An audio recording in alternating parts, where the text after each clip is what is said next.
Hey, Mike here. I just wanted to let you know that you can listen to Dark Poutine early and ad-free on Amazon Music, included with Prime.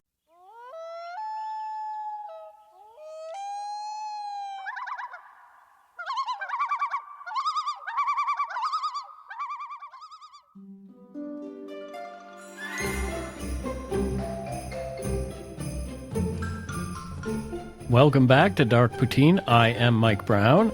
Oh, yes, that's right. It's our Christmas episode, and there's a bearded Santa. Santa the Bear, I guess. Yes, I'm Santa Bear. Yeah. How are you, Michael? I'm good. How are you, Matthew Stockton? I am good. I am looking forward to this festive season. We're recording this a little bit early, but by the time you guys listen to this, I will have seen the Nutcracker performed by the Royal Winnipeg Ballet. Oh, wow. Which is, that's high-ranking ballet up here in Canada, isn't it? It is. Are you and Justin going to that? We are. And I don't know if I've shared this before. There's two loves of my life outside of my family, and Steve, whose family is ballet and rugby, which is kind of two ends of the spectrum, but things I love. Well, yeah, both feature bums. So, hey, you said we're going to keep this episode clean. This is clean. Okay, there's nothing wrong with the word. Well, no, if you think about it, actually, there's kind of ballet to a rugby as well, sort of movement, and That's right. Yeah. Anyway, let's carry on in the Christmas spirit. Let's do that. The views, information, and opinions expressed during the Dark Poutine podcast are solely those of the producer and do not necessarily represent those of CuriousCast, its affiliate, Global News, nor their parent company, Chorus Entertainment. Dark Poutine is not for the faint of heart or squeamish. Listener discretion is strongly advised. We're not experts on the topics we present, nor are we journalists. We're two ordinary Canadian schmucks chatting about crime and the dark side of history. Let's get to it. Put on your toque, grab yourself a double-double and a Nanaimo bar. It's time to scarf down some Dark Poutine. You are responsible for obtaining and maintaining at your own cost all equipment needed to listen to Dark Poutine. Dark Poutine can be addictive. Side effects may include, but not be limited to, pausing and questioning the system, elevated heart rate, pondering humanity, odd looks from colleagues as you laugh out loud at work, family members not into true crime worrying about you. Positive side effects may include some perspectives and opinions that you disagree with, as well as some wokeness and empathy. If you don't think Dark Poutine is for you, consult your doctor immediately.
In this, our 8th Christmas episode of the Dark Poutine podcast, we once again dive into the shadowy side of holiday traditions that often go unnoticed amid the festive cheer.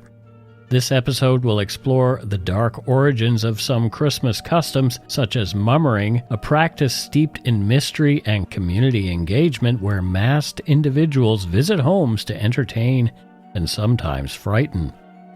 We will also recount the chilling tale of Isaac Mercer, who met a tragic end at the hands of mummers in Newfoundland in 1860. This harrowing incident serves as a stark reminder that darker truths can lie beneath the surface of merriment. Additionally, we'll dig into the age-old custom of telling ghost stories during Christmas, which has deep roots in ancient traditions. We'll share some chilly Canadian ghost stories along the way. Prepare for a journey into the darker corners of Christmas lore where history and haunting tales intertwine to create a uniquely captivating experience. This is Dark Poutine episode 349, Christmas 2024, Mummers, Murders, and Manifestations.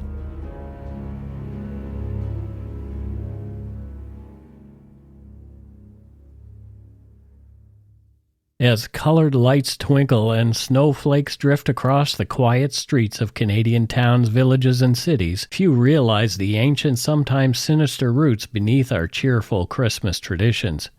The holiday we know today is interwoven from centuries of complex human rituals where darkness and light dance in intricate patterns. Before Christmas came to be, in ancient Rome at the same time of year, there was a festival called Saturnalia, which unfolded each December, honoring Saturn, the god of agriculture. This celebration, with roots tracing back to 497 BCE, when the Temple of Saturn was dedicated in the Roman Forum, evolved significantly over time. Initially a single-day event on December 17th, Saturnalia expanded to a week-long extravaganza by the late Roman Republic, 133 to 131 BCE. Saturnalia was a raucous festival that would shock modern sensibilities. Here, social hierarchies dissolved like winter frost. Slaves would command their masters, wearing their clothing and receiving their respect. Drunken revelry filled the streets, with citizens exchanging gifts and indulging in wild behaviors typically forbidden. The god Saturn, notorious for consuming his own children, watched over these chaotic celebrations, a far cry from our sanitized modern Christmas cheer. Yeah, we made it a lot nicer, didn't we? Yes, we did. Did you know that the Romans would shout, "Yo, Saturnalia," like we say Merry Christmas? Oh, nice. Yeah, imagine yelling that between sips of wine and bits of roasted peacock. Yeah, because they ate roasted peacock at this time. Roasted peacock. Did they eat peahen as well? I don't know. I'd assume both. Which one would taste better, do you think? Probably the peahen. Yeah. Because peacocks would be like a little... Yeah, and they're using all that energy for all the flourishy feathers and stuff as opposed to just having a nice meaty sort of... Oh, well, we'll ask somebody who's eaten peacock or peahen to call in and let us know which tastes better. Oh, my aunt sent me a photograph of her swimming with pigs. Oh, dear. In the Caribbean and feeding them. And I suddenly was like... They're so cute. I can't eat bacon anymore. I don't have a problem with that. I love bacon. Me too. I'm going to eat it still. As Christianity gradually spread through the Roman Empire, it began to adapt and integrate elements of existing traditions into its own practices. Rather than completely replacing the customs of festivals like Saturnalia, early Christian leaders often reinterpreted them, weaving familiar cultural elements into the new framework of Christian celebration. Over time, these adaptations helped shape what became the holiday of Christmas. As Christianity expanded across Europe, aspects of pagan customs, including those of Saturnalia, found their way into Christmas and Twelfth Night traditions. Festive street parties evolved into more personal gatherings, and the worship of Saturn transitioned into a focus of the nativity of Jesus, though some historians suggest his birth likely occurred in the summer months. The winter solstice remained a season of reflection on the triumph of light over darkness, but this theme was reframed within a Christian context. The Lord of Misrule, a prominent figure in medieval and Tudor-era celebrations, has roots in Saturnalia where social roles were temporarily reversed, as we mentioned. During these festivities, masters served slaves and a symbolic king was chosen from among the lower ranks to preside over the revelry. This playful inversion of societal order reflected a universal desire for freedom and indulgence during a time of collective celebration. This king, the Lord of Misrule, carried forward the legacy of his playful chaos, orchestrating feasts, games, and mischief, and reinforcing the age-old idea that even the rigid hierarchies of society needed moments of joyous suspension. Yes, we do. Yeah. You've been to my parties. Yes, I've been to your parties, and I will have been to another of your parties when people hear this. Indeed. I think in Tudor England, I would have been one of the lords of misrule. Yes, probably. I like to get the party going, and I like getting people into mischievous moods at parties. How does the Lord of Misrule dress? Does he wear a Muppet shirt like the one you have on, or? Isn't this a fantastic shirt? It really is, yeah. It is. It is. I've been singing the Muppet song all day today. I love the Muppets. I watched the Muppet Show many, many times as a kid. Speaking of the Muppets, this is a good time for everybody to watch A Muppet Christmas Carol with an overly serious Michael Caine.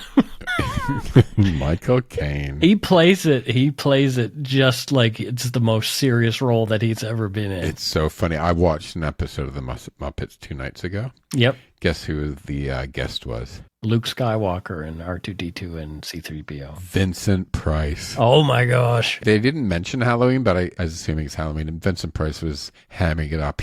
Vincent Price was fantastic. He really was. The Germanic Yule celebrations were equally primal and mystical.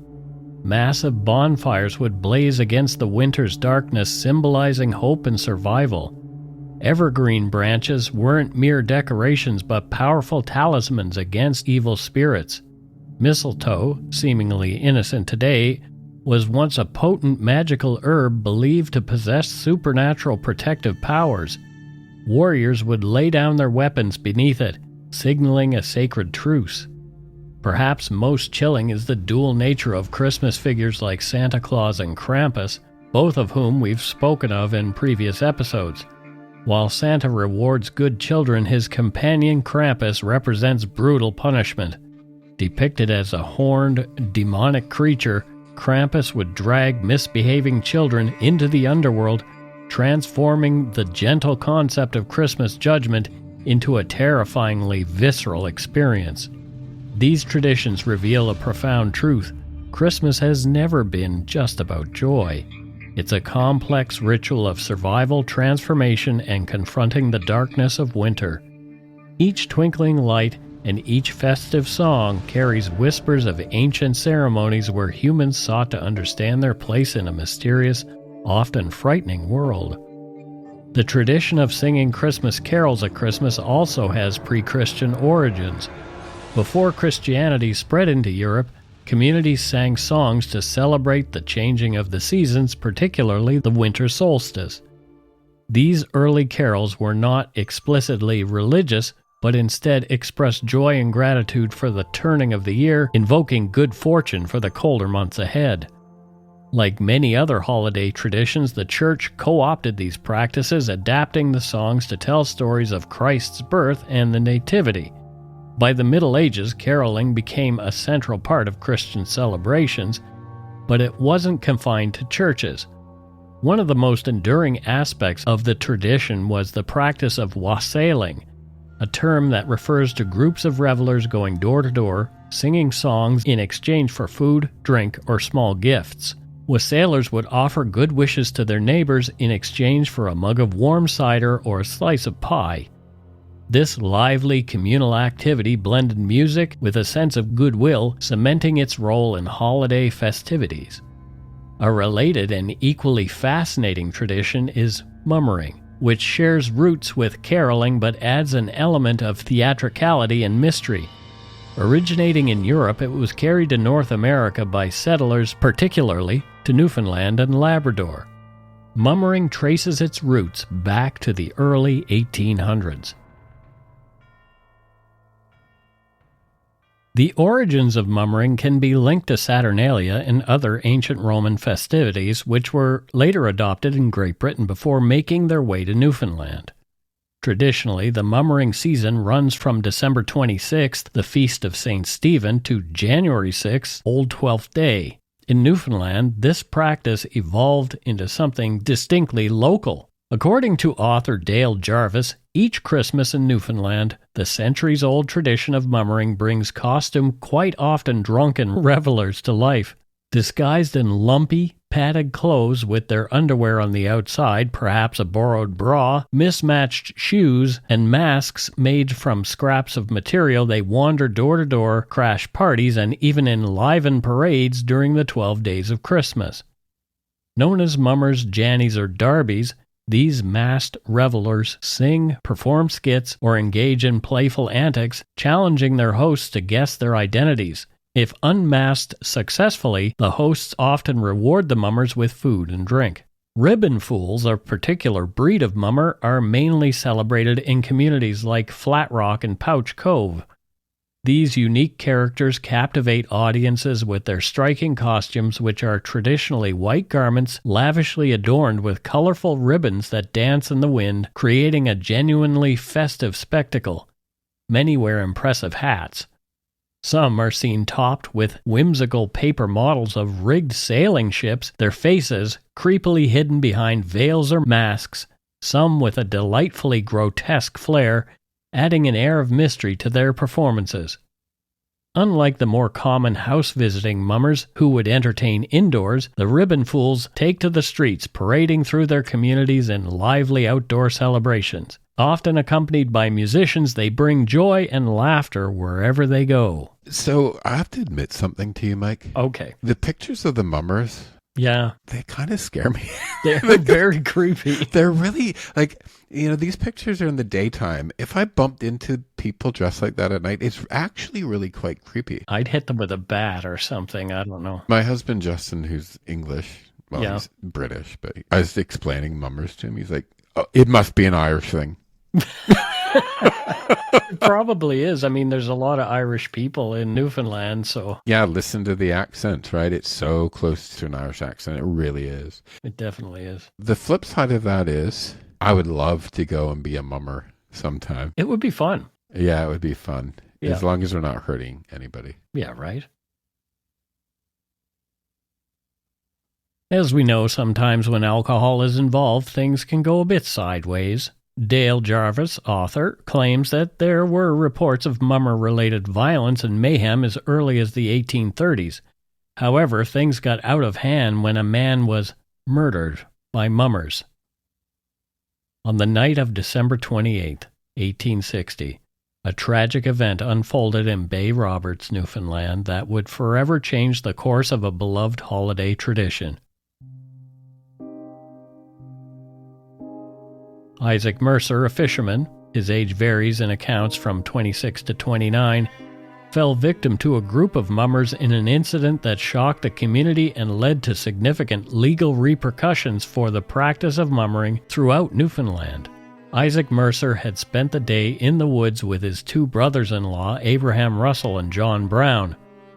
As evening approached, the trio stopped at the home of Mercer's mother-in-law for what was described as a cup of tea, though historical accounts suggest they may have indulged in more potent libations from a flask. As Mercer prepared to head home, he told his friends he feared running into mummers on his journey. This apprehension wasn't unfounded. Mercer had reportedly received cuts from mummers' whips during the previous Christmas season. Seeking safety in numbers, he asked Russell and Brown to accompany him. The group's fears materialized as they reached Wilcox's Lane. They were confronted by a band of 5 or 6 masked mummers. The encounter quickly escalated into a violent altercation. In the chaos that ensued, one of the mummers seized Mercer's hatchet, which he still carried after his day in the woods. The assailant struck Isaac in the head with his own hatchet. The blow was severe, but not immediately fatal. Isaac Mercer collapsed to the ground, still breathing. His companions, likely also injured but to a lesser extent, managed to carry the wounded Isaac Mercer home. Tragically, Isaac's condition worsened overnight, and he was pronounced dead the following morning. That is not a nice way for his family to start the new year. No, killed by mummers. That's just horrible. Awful. Isaac's murder sent shockwaves through the community of Bay Roberts and beyond. It highlighted the darker side of mummering, a tradition that had long been associated with joyful celebration, but also had an undercurrent of potential violence and mischief. In the wake of Mercer's death, authorities launched an investigation. a man named John Dawson was accused of the murder, along with 4 alleged accomplices. The suspects were transported to St. John's to face trial, a process that would unfold over the course of nearly a year.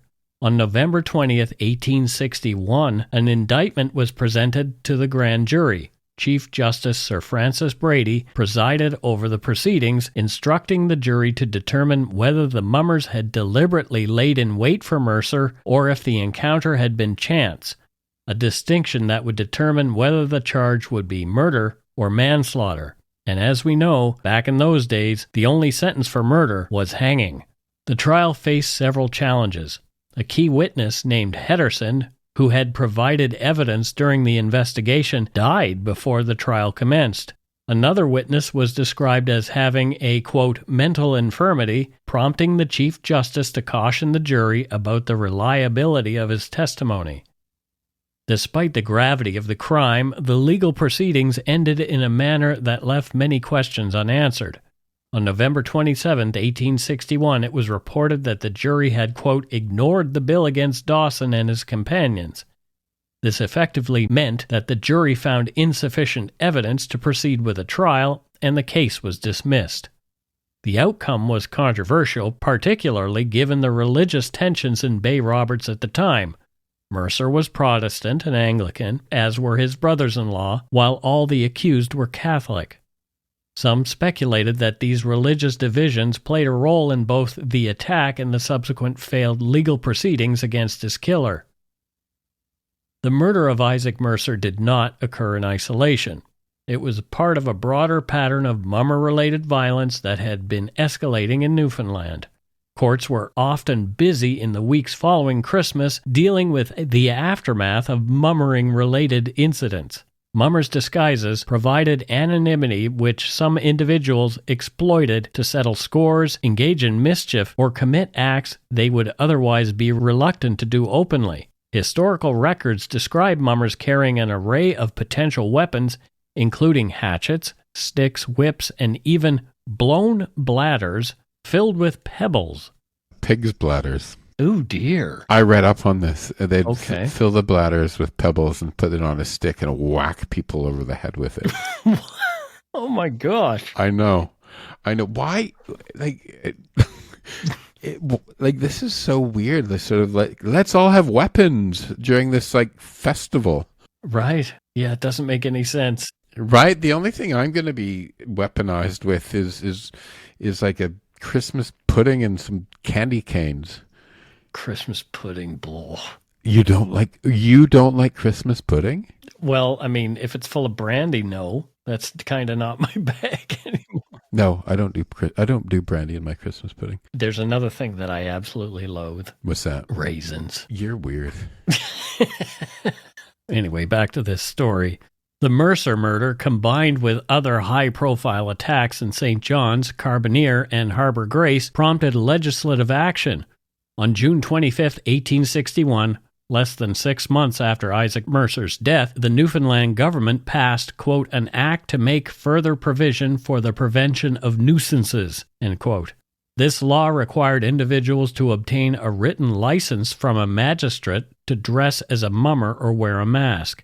According to the Consolidated Acts of Newfoundland, 1861, quote, any person who shall be found without a written license from a magistrate dressed as a mummer, masked, or otherwise disguised may be deemed guilty of a public nuisance. Offenders were to pay, quote, a fine not exceeding 20 shillings or to serve a maximum of 7 days imprisonment, end quote. However, the new licensing system proved difficult to enforce. According to one St. John's newspaper, only 150 licenses were issued for the 1861-62 holiday season, a number far below the actual participants. As mummering-related rowdiness continued, the legislature took more drastic action. On March 27, 1862, an amendment was passed that outright banned the practice of mummering. This prohibition would remain in effect for over a century, fundamentally altering the long-standing cultural tradition in Newfoundland. The murder of Isaac Mercer stands as a somber chapter in Newfoundland's cultural history, and it serves as a stark reminder of how beloved traditions can sometimes harbor darker elements. Mercer's case, in particular, highlighted mummering's potential for exploitation by those with malicious intent. It's important to note that cases as severe as Isaac Mercer's were rare. As historian Larry Dowie put it, quote, "It would have been a very small percentage of people who would have been taking advantage of the disguise for nefarious purposes. Most people would have been out and about, having a grand time." End quote. Mike, this is why we can't have nice things. One bad apple spoils the whole bunch.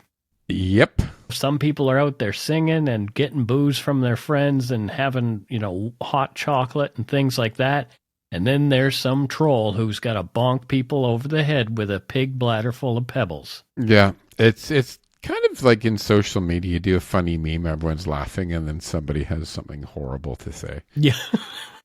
Debbie Downer. The Debbie Mummer. We're going to... Oh, no.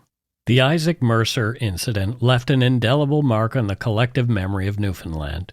Today, the site of Mercer's murder in Bay Roberts is marked by an old gate, a quiet reminder of that fateful night in 1860. As modern Newfoundlanders celebrate the revival of mummering in a more controlled and festive context, the tale of Isaac Mercer serves as a poignant reminder of the tradition's complex history. It underscores the importance of preserving cultural heritage while ensuring all community members' safety and well-being. We'll take a break to refresh our eggnog right here, and when we return, we'll snuggle up and talk about the practice of telling ghost stories on Christmas and leave you with a few you may not have heard.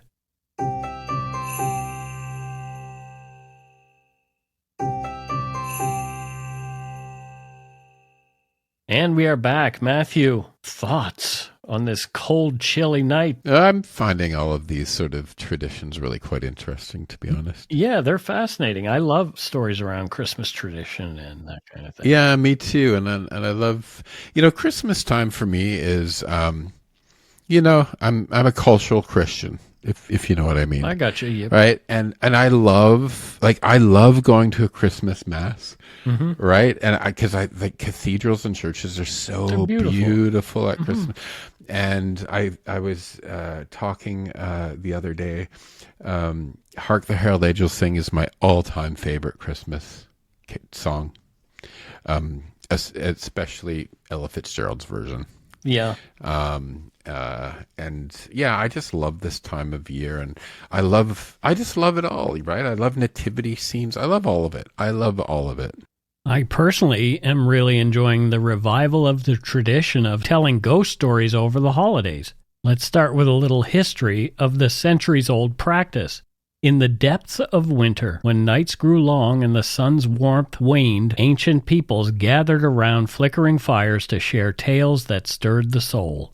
The winter solstice, marking the year's shortest day and longest night, was more than a celestial event. It was a time steeped in mystery and wonder. Shadows danced on walls, and the veil between the living and the spirit world seemed to thin, even thinner than Samhain, Halloween, inviting stories of ghosts and otherworldly beings to flow freely among those huddled together against the cold. Among the Norse, the festival of Yule celebrated the sun's rebirth amid the darkest days. Legends whispered of Odin leading the wild hunt across the sky, a ghostly procession that filled the night with awe and a hint of dread.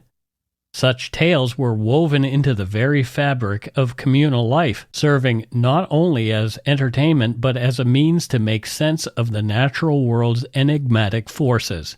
As the centuries turned, medieval Europe embraced these winter traditions with fervor. The fields lay dormant, and with little agricultural work to be done, communities found solace in gathering indoors.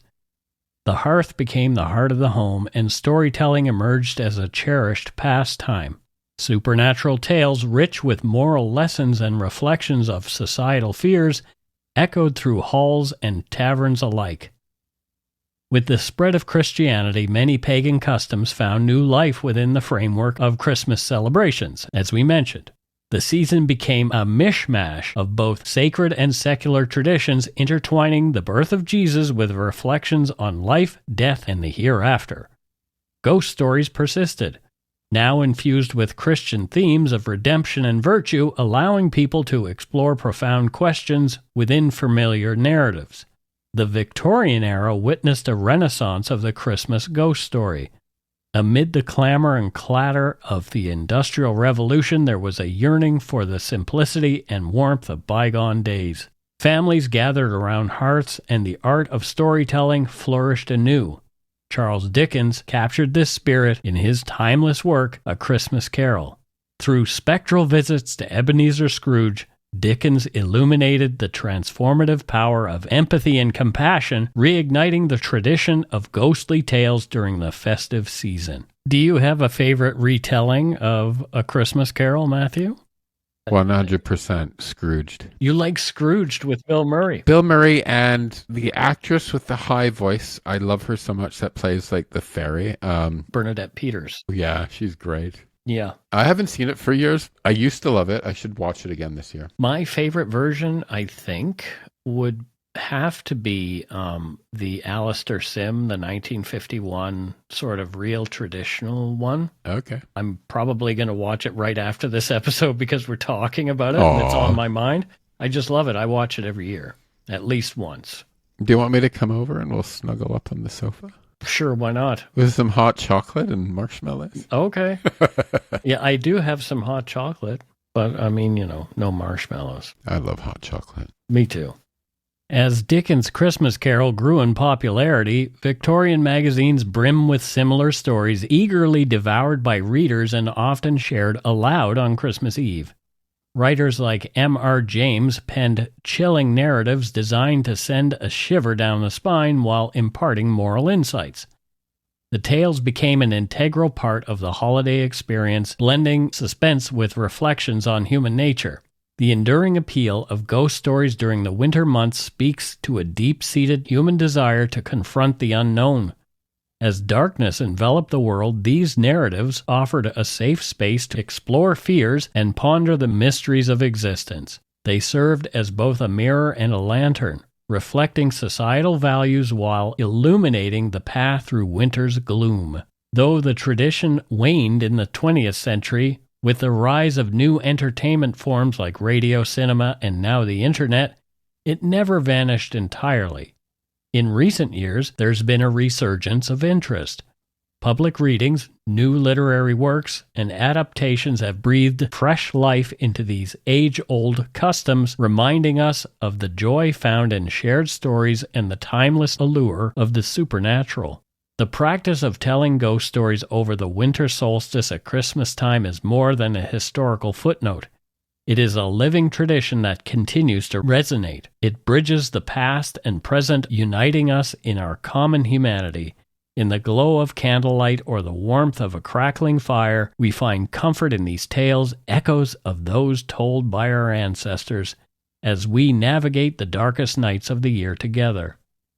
Canada has its share of wintry ghost stories. Interestingly, many wintry Canadian ghost stories come from La Belle Province, Quebec.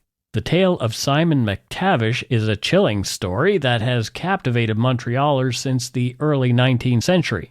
This eerie legend revolves around a wealthy Scottish fur trader whose restless spirit is said to haunt Mount Royal. Simon McTavish was a Scottish immigrant who arrived in Montreal following the British conquest. He quickly rose to prominence by taking control of the fur trade through his highly profitable Norwest Company. At 46, McTavish married Marie Marguerite Chabolier, a beautiful 18-year-old French bride. The couple initially moved to London, England, where McTavish hoped to enjoy a life of luxury. However, his young wife became severely depressed and longed to return to Montreal.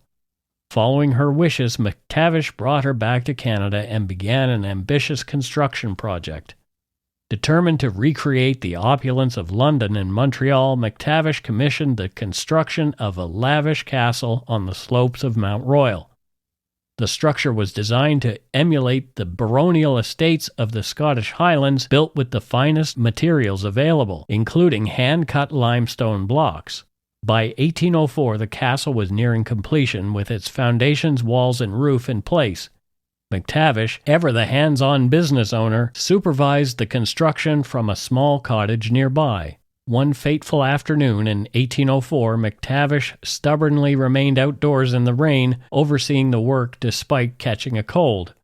Ignoring his doctor's advice to rest, he continued to work in the damp weather. His condition rapidly deteriorated, developing into pleurisy and eventually pneumonia. On July 6, 1804, Simon McTavish suddenly passed away.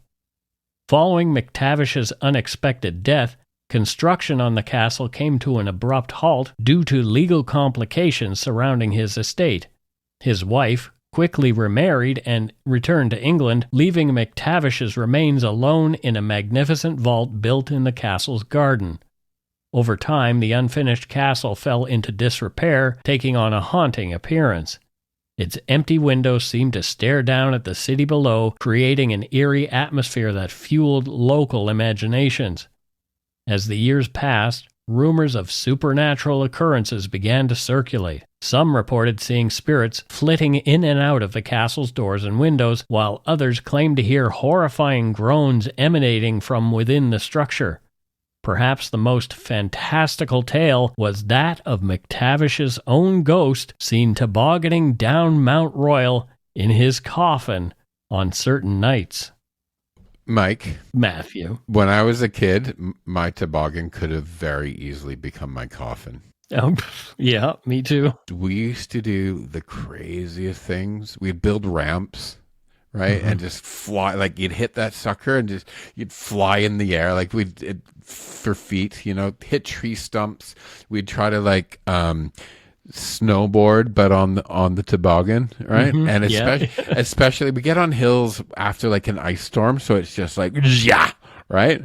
Yeah. We had many, I think a friend broke a bone once, but yeah, we've had big wipeouts. Well, I had some big wipeouts. So the hill that we used to toboggan down the most was from Park Street down into the duck pond. I used to toboggan down this hill, but there was a stand of trees at the bottom. I think it's gone now, but this stand of trees at the bottom of the hill. So there's one time I'm using a crazy carpet. I'm not entirely sure whether there's such a thing as a crazy carpet anymore.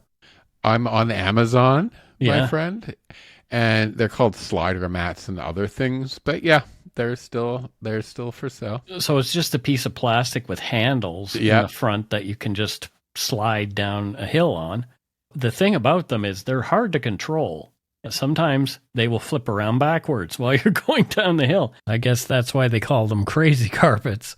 Me and a bunch of other kids from the neighborhood are using our crazy carpets, and I am blasting down this hill, and I end up turning backwards. And my friend Tim is up at the top of the hill yelling down to me. Oh, no. And just trying to get my attention. And I'm just like, just dumbly, going along. I realized what he said as I hit it. Tree. Yeah. Smack into this tree. Ow. I still, every once in a while when it gets really cold, I still have a bit of ache in my back. I might have broken one of my floating ribs or something. I don't know, but it's a pain that's carried through with me. I mean, I was probably 7 or 8, so almost 50 years. What's a floating rib? There's ribs that don't go all the way to your chest, all really? The way around. Yeah, you have a couple of what are called floating ribs. Interesting. And yeah, you probably did crack it. Yeah. Yeah, I did. I hit that tree darn hard. It knocked the wind out of me as well, just like, oy, oy, oy. Did you ever wax your crazy carpet? I did not. Not like Clark Griswold with his saucer in the Christmas Vacation. Our high school was on a hill. Yeah. And we used to steal the cafeteria trays.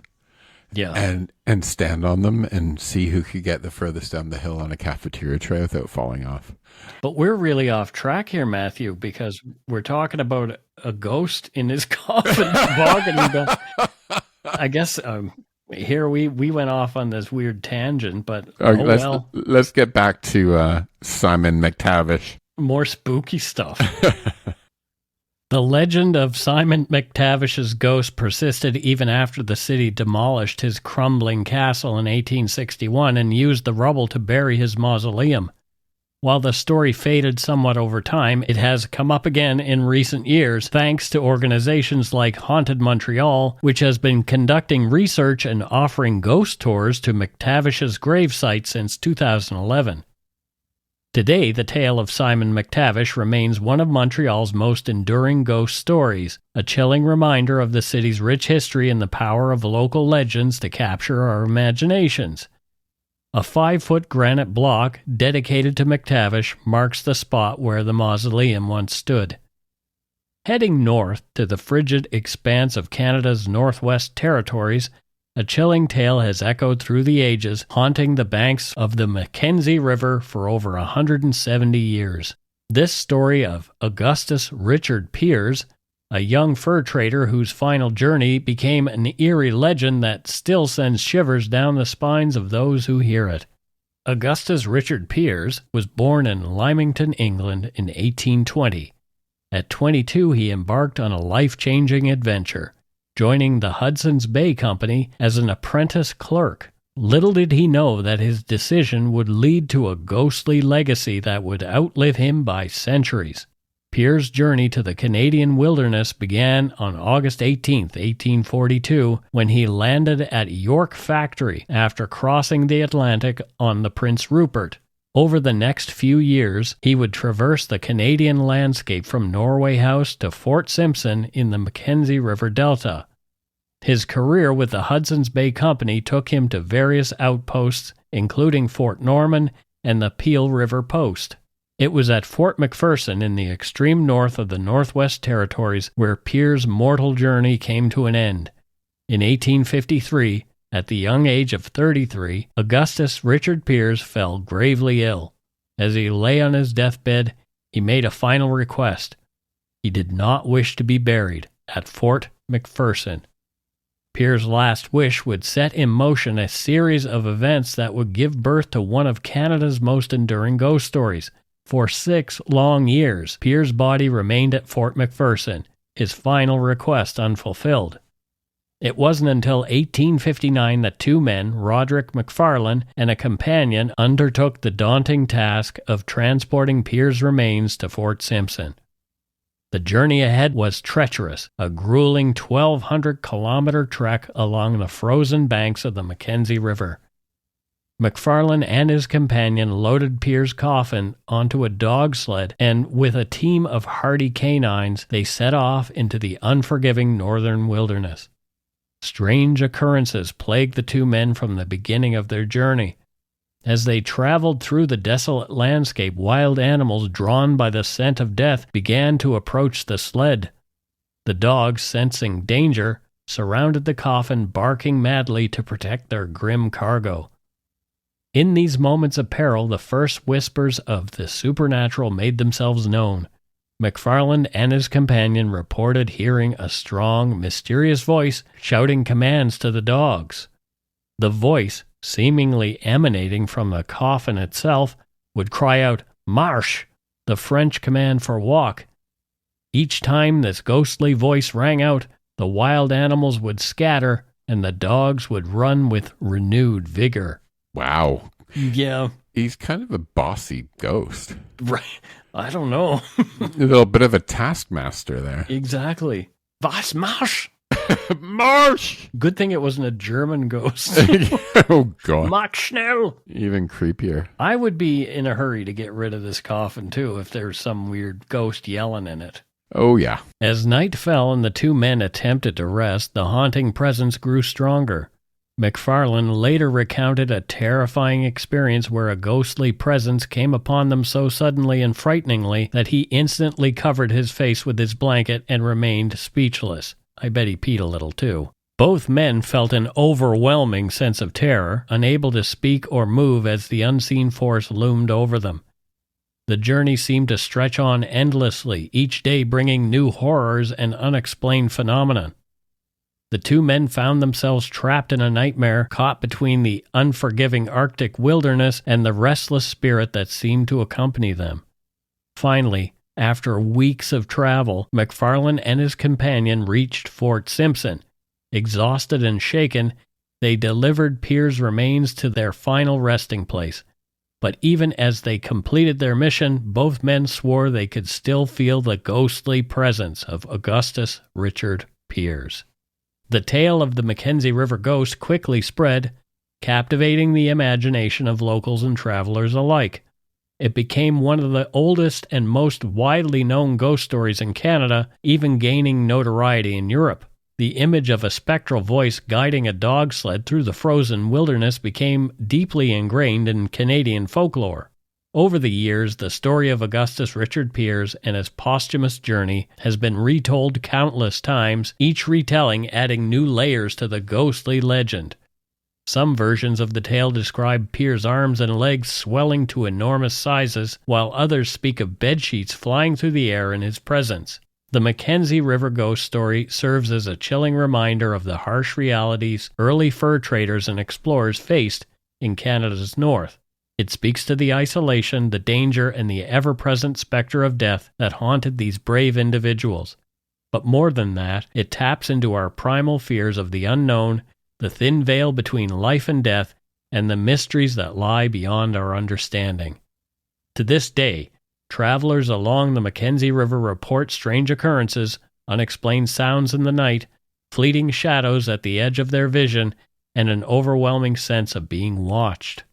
Some claim to have heard a spectral voice on the wind, urging them onward, just as it did McFarlane and his companion over 160 years ago. As we gather with loved ones this holiday season, let's take a moment to appreciate the complex history behind our cherished traditions. Whether caroling, exchanging gifts, or simply enjoying a cup of warm cocoa by the fire, each act carries with it echoes of centuries past, a testament to the enduring human spirit that seeks light and connection in the darkest days of winter. From all of us here at Dark Poutine, we wish you a holiday season filled with warmth, joy, and just a touch of mystery. May your celebrations be merry, your spirits bright, and your encounters with mummers strictly of the friendly variety. Matthew and I want to extend our heartfelt thanks to all our listeners for another year of support and engagement. Your curiosity and enthusiasm for exploring the shadowy corners of Canadian history continues to inspire us. As we look forward to the new year, we're excited to bring you more intriguing tales and thought-provoking discussions. So, as you deck the halls and light the candles, remember the complex traditions that have led us to this moment.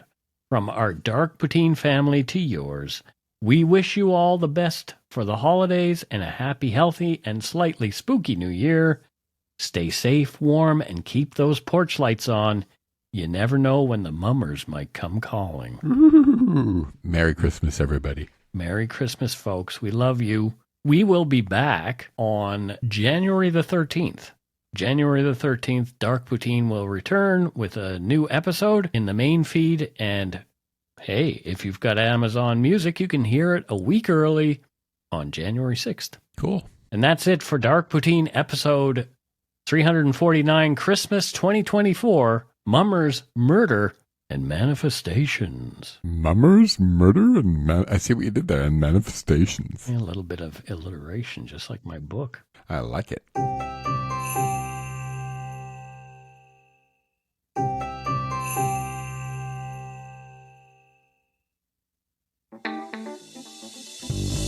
That's right. It's time for voicemails. You can leave us a message at 1-877-327-5786 or 1-877-DARK-PTN. We'd love to hear from you. Let's see who called us this week. So we've got our final voicemail of the year. I don't know who it's from, but let's have a listen. You up for it, Matthew? I am. Hello, Michael and Matthew. Long-time listener since the first episode when you probably first started. I look forward to your podcast every Monday morning. It's something I just love. I spend my days up and down the 401 from Guelph to Windsor selling items.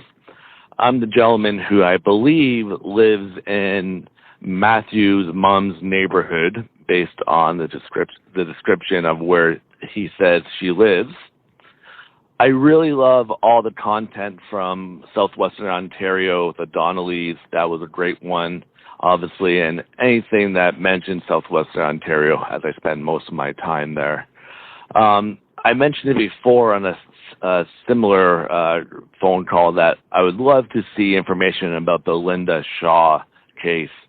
I have a connection, the fact that I was on the 401 traveling that day with my father, and we actually saw her car on the side of the road, and we took note that, maybe we should stop and help her, but we actually didn't. And it's funny, if we did, maybe we could have changed things and changed her life. But anyways, I just want to say thank you so much. You guys really helped me out through a lot of dark times in my life over the past couple of years, because I like to just zone out and forget about life and listen to you guys. Keep up the great work, and go shit in your hat. Thanks. Bye-bye. Well, thank you so much. Well, that was really nice. It was. Yeah, it's someone giving you a shout out from Sowesto. Guelph to Windsor driving on the 401 is not fun. Mm-hmm. Yeah. Yeah, so what... He says he's selling items. What items do you think that he's selling along that corridor, Matthew? Bric-a-brac. So you're not very committed to whatever it is that he's selling. It sounds like, what's he selling? Oh, I'm just going to make up a word. Let's use bric-a-brac. He's selling bric-a-brac. Oh, my. Isn't that a great term, bric-a-brac? Yes, I've heard bric-a-brac many a time throughout my life, and it usually just means crap. You know what? I can remember him asking about Linda Shaw before. Yep. And we should. It was a story that captured Ontario back in the day. Linda Shaw, that's her name, right? Linda Shaw is a person who disappeared, and her body was found in a really terrible state. Is that right? Yeah, and it was just terrible. So let's cover it. I don't want to talk about it right now. Okay. Because it's sad, and it's Christmas, sad. and it's Christmas time. Okay. Well, let's talk about something different then. Okay. So, my dad went to university in Guelph, so I need to visit there at some point. That's just the way it is, I think. Good old Guelph. Good old Guelph, Ontario. That's it for this week's voicemails. Again, you can leave us one at 1-877-327-5786 or 1-877-DARK-PTN. We'd love to hear from you, even if it is just to say hi and to tell us to go shit in our hats. If you're stumped for what to chat with us about, a quick story is welcome. We don't have any new patrons, but we do have a donut money donor, our donut money donor. I think she's giving her real name here, but I don't know if we want to use her real name because she calls herself Dan Victory in the Umberyard. So she says, sending you guys some donut or Christmas cookie money. Matthew, get a nice bully stick for Steve. Wishing you both a very Merry Christmas. Oh. Yeah. And so we don't want to blow up her spot with her real name because, if she's not using it on Facebook, why should we use it here? Right? Victory! Yeah. So thank you very much. Very active Umberyard member, and we appreciate you. I love her, and her kids are adorable, and her husband's handsome. She's a very nice human being. Well, there you go. She's clearly very nice because she sent us some donut money. Yay! So, thanks to all our patrons and donut money donors, past and present, for your generosity. It helps to keep the show going. You can become a patron of Dark Poutine at patreon.com/darkpoutine. For a one-time donation, you can send us donut money via PayPal or interact using our email address, darkpoutinepodcast@gmail.com. If you don't already subscribe to the show, it would mean a lot if you did. You can easily find Dark Poutine on Apple Podcasts, Spotify, or wherever you listen to your favorite shows. If you haven't gotten yours yet, my 2 books are available to order via links on the Dark Poutine website or anywhere fine books are sold. And speaking of darkpoutine.com, check it out for show notes and other cool stuff. We'd appreciate it if you gave Dark Poutine a like or a follow on Facebook and Instagram. Most importantly, thank you for listening. Tell your friends about us. Word of mouth is a powerful thing. And that is it for this episode of Dark Poutine. So until next time, Happy New Year, Merry Christmas. And all that jazz. And all that jazz. Don't forget to be a good egg and not a bad apple.